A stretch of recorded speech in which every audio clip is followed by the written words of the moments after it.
Okay, now we are going to go to part 2 in chapter 1.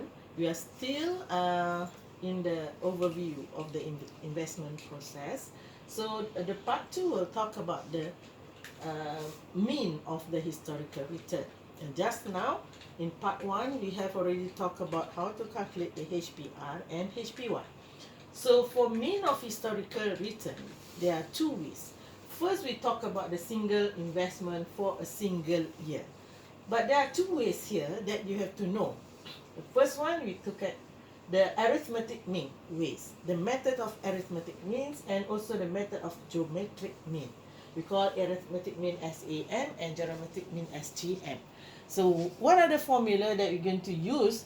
For arithmetic mean, you have to take the sum of the holding annual HPY. This is what we have calculated in part 1. And N is for the number of years.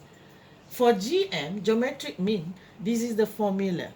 They have this sign, which we call it is called as product of the annual holding period return times the HPR to the power of 1 over N minus 1. I'm going to show you the example on how to calculate a single investment for a single year using these two methods, arithmetic mean and geometric mean. As you know just now, this is the formula to calculate the AM and this is the formula to calculate the GMs. Let's look at the example here. In year 1, you can see that this is investment. The beginning value is 100 with an ending value of 115. The HPR becomes 1.15 and the HPY becomes 0.15. For the second year, the beginning value is 115 with the ending value of 138.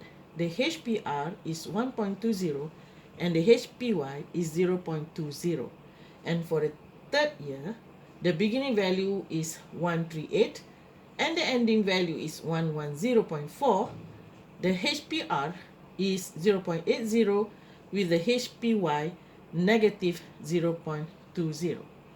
Now, with the calculation here, the AM calculations and the GM calculations, you can see in page 8, okay, you'll get the answer of the investment results.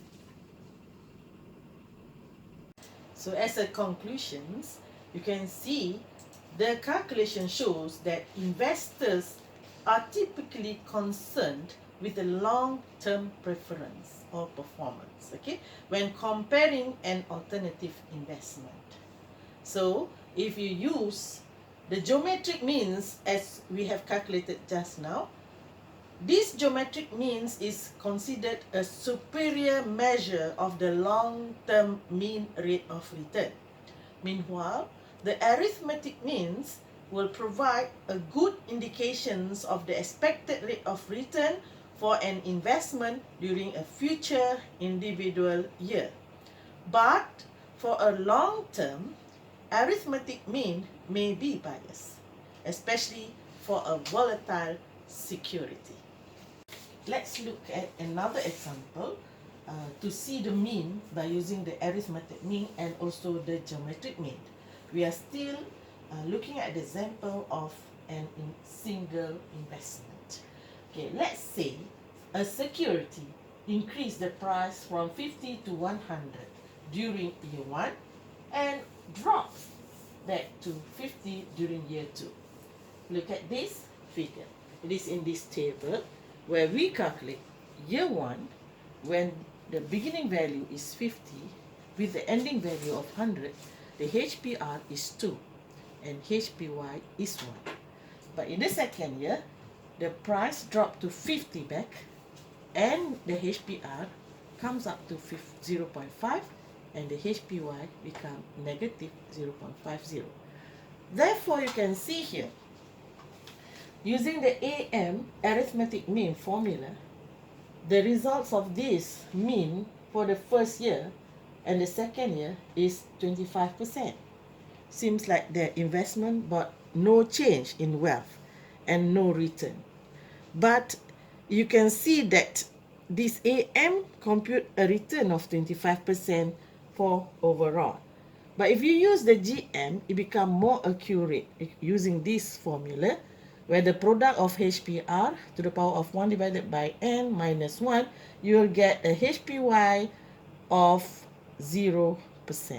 You can see how accurate it is, because we can see that normally 50, price from 50 goes up to 100 and back to 50, seems like there is no return.